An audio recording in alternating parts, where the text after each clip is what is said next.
Welcome to WorldShakers. It is Friday. Can you imagine? It's Friday. And I have a wonderful, wonderful guest today, Mari Smith, all the way from where she's from. Hi, San Diego, California, but I have an accent, Tim. I've been in a few different places in the world. Okay, Mari, I'm telling you, when you read all the things you're doing, holy smoly, guacamole. Well, hello, kindred spirits. You have an equally lengthy bio. It's very impressive. Let's have some fun here. Okay. Often referred to as the queen of Facebook. Okay, so that's pretty royal. Yes, it is. Author of The New Relationship Marketing and co-author of Facebook Marketing, An Hour a Day. And so you're running your businesses, you're speaking, you're running an amazing company. And from people that know you, they keep telling me how amazing you are. So good to meet you. Thank you. Likewise. All right, Mari. So this is a program we call WorldShakers. Mm-hmm. And we have a lot of people that follow us that have aspirations to do big things in life. Mm-hmm. So I'm going to talk to you a little bit about that. And then I want to find out about what you're doing currently and how we can connect to what you're doing. Okay? Sounds great. Yes. All right. So I'm going to give you a couple words. I'm going to give you the word promise. Okay? The word promise. Okay. Number 2, the word principles. And then the word problems. Okay? Okay. So to a lot of my guests, I talk about the promise of a good life and the dream of what they wanted to do. So if I take Mari, junior or senior year in high school, what were you thinking of doing? Oh, I wanted to be a secretary. Okay. And when I was 9 years old, I saw my mother typing. Tim, it was on one of those really old typewriters that you had to do the ka-ching, ka-ching, you know. Yes. And I thought it was magic that she could put her fingers on the keys and the words would come out on the paper and she wasn't even looking at what she was typing. And I'm like, oh, I want to be a secretary. Okay. So let's say junior, senior year, you'd probably grown from that. Mm-hmm. Were you now thinking secretary still, or were you thinking something else? I did not necessarily have entrepreneurial thoughts as a young teen. I left school as quickly as I possibly could. I didn't go to college. I left as early as I could. I was in Scotland in the UK. Yes. And you can leave school at 16. And I was actually a year ahead of myself. So I was 15 going on 16. I had my 16th birthday at my first job. I went out, I was like an office junior, you know. And so, yeah, I didn't really start getting thoughts about expanding my career until into my 20s. See, this is very, very interesting because I think a lot of young people, they think that they have to know like really quickly, like even in their teens. Yeah. And I think you would agree with this, that some things in life you decide and some things you discover. That's true. Yeah, I do agree. Okay. Absolutely. So the decision is, okay, I'm going to be this. Mm-hmm. The discovery seems to be the route you started to go into. I did. Yes, that's correct. Yeah. Okay. So can you tell me a little bit about how the dream started to unfold? Early 20s, what were you doing? So I had a variety of careers. I worked in lawyers' offices. I was a legal secretary for many years. And that was my two favorite subjects at school was typing. Mm-hmm. I could type at like 120 words a minute. I could do shorthand. I loved shorthand.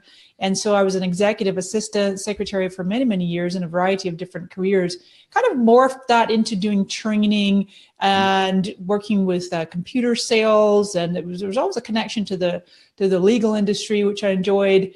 But then I really started to get this deep desire to do my own thing. And from an early age, I've always had a passion for personal development, for self-improvement, for working on yourself. And I do these like home study courses, and I was reading books and studying, Wayne Dyer and Louise Hay and Deepak Chopra, Tony Robbins, Jack Canfield, all these people. And so throughout my early 20s, all the way to 20s and then early 30s was when I decided that's it. I'm going to start my own business. I'm going to have a business speaking and training, doing personal development, professional development. And I spent all of 1998 putting together this business plan. I had business cards printed out, flyers. I was building myself a website. I've always been real techie.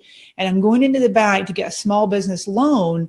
And that's when I got the invitation to come to San Diego, California. And I just knew it. It was one of those defining moments in life. I could feel it in every cell of my body. I'm like, oh, I'm not supposed to start my business in Scotland. I'm supposed to go to California.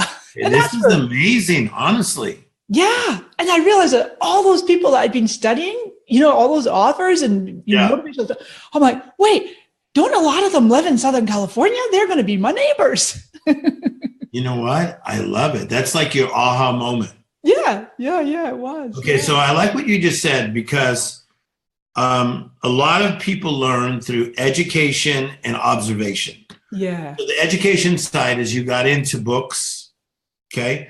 Yeah. And whether it be Wayne Dyer or Deepak, you started to study about their lives and their philosophies, and it built you up, right? Right. And then, so observation, what did you start to see in your surroundings that you knew things have to change? Like, I love my country, but I think I may want to leave. Or did you feel like there was some trigger points where you said something needs to be different? I did. That's a really good question, Tim. It was a progress. It was a progression where, I wasn't really able to manifest much money, and I was really struggling financially. I'd moved back in with my dad numerous times. My dad was a single parent. He raised all the girls by himself over there in Scotland. And I just wasn't quite like settled and grounded. Oh, I know what it was. I was reading the Celestine Prophecy. Yes. And I remember sitting in Princess Street Gardens, beautiful gardens right below the castle in Edinburgh, and that where he has you look at the James Redfield, right? I'm looking at the trees and I'm seeing the vibration on the trees, and I'm like, oh man, there's something like, it was like deep and down in my soul, in my belly. And I'm like, there's something more. I can't just punch a clock and do a 9 to 5 and sit typing and doing what I was doing. But at the same time, I always was a very optimistic and positive person. I've always had some sunny disposition. And even when things aren't going so great, I'm happy. And I remember my colleagues at the time, I was doing some temporary work at temp agencies of legal secretary. And I remember my colleagues would say, hey, Mari, I saw you walking along the street at lunchtime and you were smiling to yourself. Why are you always smiling? And in Scotland, the weather is always pretty inclement. It's pretty gray a lot, right? And I would say to them, it might be raining outside, but in my heart, the sun's always shining. And so wow. I just was always upbeat. Things would get me down, but I understand. That was where I got that, like, things have to change, and I feel like that was the vibrational field that pulled the San Diego opportunity to me, or presented it to me, right? I think we have always plenty of opportunities. It's whether we act on them or not. Okay, so we're talking about the promise principles. Where did you start to learn that discipline would be something very important to your life? Because as we've studied you, because we have a few staff members, they're bringing me some good information on you, that I get to watch you online. I feel your discipline. Okay. Oh, thank you. How did that happen in your life? Where was it? A school teacher? Was it your parents? This whole idea of discipline and the principles. It was most likely, Tim. It was my father. He was an incredible human being. I mean, he's still alive. He's in a care home in Scotland right now. He's like 82, and just amazing. He was a self-made man. He built a couple of homes in Canada. Just read a book and figured out how to build a house. And he was a professional baker. And then he put himself through school and got a degree in psychology. He wrote books, he wrote poetry, he played instruments. And so he raised 5 girls by himself. And so he's like my idol, even though we'd had some friction growing up. And then later years, I'm like, oh my goodness, how could he have accomplished so much? Mm-hmm. And so I think it was just innate. It was by observation, like you say, and that I realized to get ahead in life, that does take good use of those limited 24 hours a day that we all have, right? Time's a great equalizer. Where am I deciding to put my attention and my focus? So from what I hear you're saying, principles are very, very, very important. Mm-hmm. Yeah. Yeah. Because Yeah. I think one thing is they get you there, but they keep you when the problems come. That's a really good way to put it. Yeah, it is. It's so funny. You're reminding me of a mentor of mine one time years ago. I'm in a class, and I remember saying to this class, I'm like, I'm so not very disciplined. I'm just not disciplined. And the whole class, like, they knew me quite well. They're like, "Are you kidding, Mari? You're like the most disciplined person we know." And it's like always that voice, right? Our own worst critic. And I'm like, "Oh, okay, yeah, I guess I am." Yeah. Just trying to own it. Because I think one of the things that I see, I use the illustration of the Boston Marathon. So there's about 30,000 people. It's over 30,000 that run it. Yeah. And a lot of people, they start off running, they're taking selfies, people taking pictures of them, and they're really like into the excitement of it. But by mile 10, mile 15, they realize, holy schmoly. Right. Maybe I didn't train correctly. Yeah. But the Kenyans win most often. Mm-hmm. If anybody was to study this, you'll find there was a time, I think it was like 18 out of 22 times that the Kenyans won. So I started studying why the Kenyans keep winning these long races. And one of the things is they train uphill. Okay. Wow. They train in high altitudes on purpose. Huh. They train in the heat on purpose. And they have a certain style of running that is taught by the generation before them. Wow. So very powerful. Wow. So these other people have this desire and the dream, Yeah. but they don't really have the principles that bring them through the problems to then take off like a Kenyan. Then I started studying more, and the Kenyans usually kick in about mile 15. Okay. And they just pace themselves, and then they boom, boom, boom, boom, boom, boom, boom, and the principles take them out. And it's interesting thing about being over 30 that I like is that a lot of my principles that at the time it was like, man, why are people working me so hard?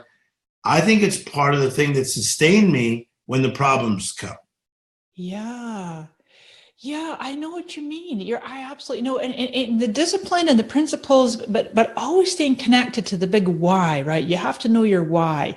And to me, that's what gets me out of bed in the morning, because sometimes the gremlins will be in there going, oh my goodness, why? My schedule's so full. And I say like, why is my schedule so full? When am I going to have a break? So I got to schedule those breaks in there. Yeah. But it reminds me of, I got to tell this funny story here that, this guy's going to work and he gets his lunch and he's pulling out the lunch and he sends his workmate, peanut butter and jelly sandwich, and then the next day he's like, oh, peanut butter and jelly sandwich. And 3 days, 4 days go by and he's just always got these sandwiches. And his colleague says to him, dude, if you don't like peanut butter and jelly, why don't you just tell your wife to make you different sandwiches? And he's like, my wife? I make my own sandwiches. Because I remind myself of that when I think about my schedule. I'm like, I wake up, I'm like, oh, my schedule's so full. Who put all these on here? Oh, yeah, me. So to your point about the principles and the Kenyans of what keeps you going, it's like that daily practice, but it's also for me, it's very much, why am I doing this? Okay, I've spent over 11 years as a Facebook marketing expert, and I've been very, very focused. I love the word focus as an acronym for follow one course until successful. Okay. And I've really just embodied that for 11 years as a Facebook marketing expert. Previous to that, doing internet marketing, email marketing, information products, was a very early adopter. And I realized there's more to it than that. I'm not like just a marketer. I do feel that, like my life is my message. I do have that ability to be uplifting and inspirational and positive, and I happen to do it through the vehicle of teaching Facebook marketing. Okay, that's what I want to get into now. All right, so Stevie Wonder once told me, he says, Tim, I dread going to a party if I know they have a piano there, because he knows they're going to ask him, can you jump on the piano? Right. The fact that you are this premier Facebook marketing person, right? Yeah, expert. And people want to be so big in social media. Yeah. Right? Mm-hmm. So obviously you're pulled on a lot. Yeah. Tell me one project you're doing right now that you're very, very excited about, because you're helping us with our marketing and you're an expert at this. How are you helping us to do this now? Is it through your books, seminars? How can we learn from you? I love to teach. I've always had a real passion for teaching, and I love to take the complex, simplify it, and teach it in a manner in which people get it. They understand it, but they actually able to act upon it. So one of my most popular courses, I teach courses. I do a lot of online courses along with the public speaking, and then I do training for corporations. They'll bring me in to train their whole team, their whole staff. I work a lot in the direct sales industry as well as the finance industry, work with banks and lenders, and a variety of different organizations and industries. We were just talking offline there about the hair industry. I've spoken with Kevin Murphy's organization, for example. Yes. So wide range from independent professionals on up to Fortune 500 and 100, and they bring me in to teach and to train.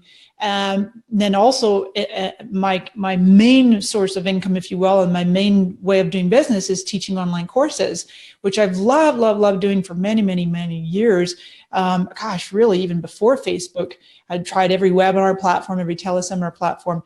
But my course I'm leading right now, Tim, is called FAST. And I love to use FAST as an acronym for Facebook Ad Strategy Training.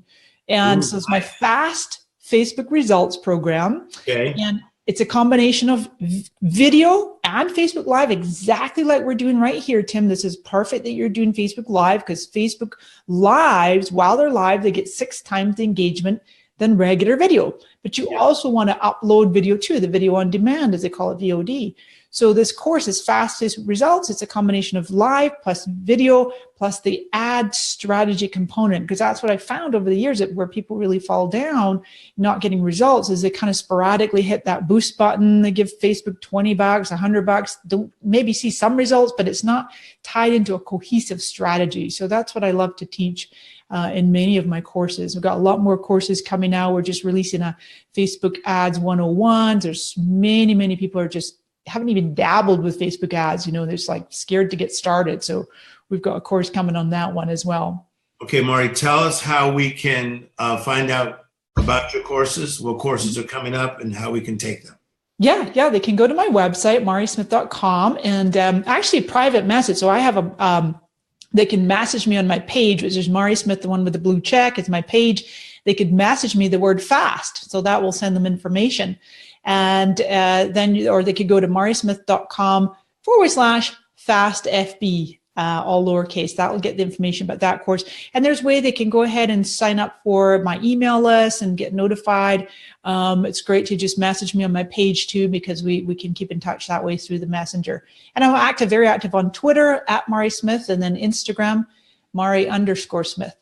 Very good. Mari, tell me about your public speaking. I know you're out speaking. I do, yes. So we all have to make time for these things. Yeah. So what is one of the things you love about speaking and being able to go out there and share this message?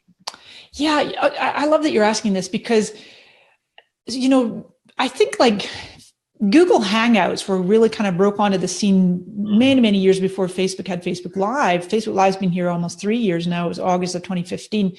And it's a fantastic technology, this video conferencing technology, and then being able to put it out on the live streams.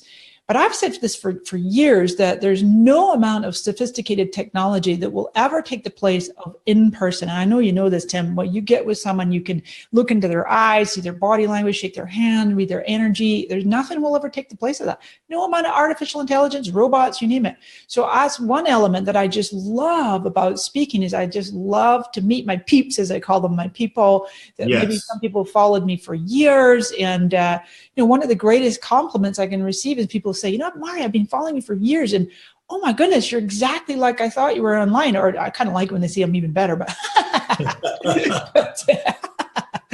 But, it's just a wonderful feeling when there's a congruence. My point is that there needs to be a congruence with who you're being online and who you are in person.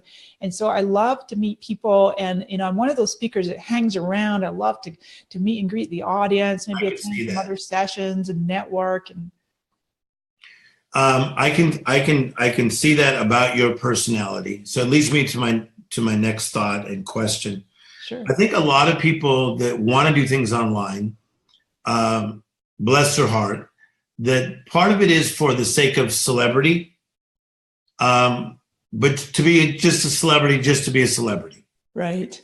What would you say to that? Because we all want people to do well. I'll give you an example. Many times when I speak at a big conference, people just see the fact like, oh, he's on stage and there's thousands of people and everybody's cheering and then he sold a lot of product. Right. But they don't really see the work that went into it. Right. And then they just want to get to some celebrity place, this quick step plan. Yeah, I hear you. But there's a lot behind it. There is. There absolutely is. Do you have anything for people who think that there are shortcuts? And not to put them down, I just want to educate people that it's really not the goal of just being like a online celebrity, but it's about really what is your message? Are you helping people? And really having correct motives. I love that you're talking about this, because here's the thing. I think as a leader, one of the most important things that we have to do is to keep our ego in check. And one of the ways that I like to do that is I'll ask myself this question is, what is my deepest intent? What is my deepest intent before I hit publish or update or send, or I'm putting a message out there? Well, what is my, I see something that's got me riled up. I want to hit a comment back. No, wait a minute. Why? I'm commenting because I want to show that I'm right. Delete. We're not putting that on.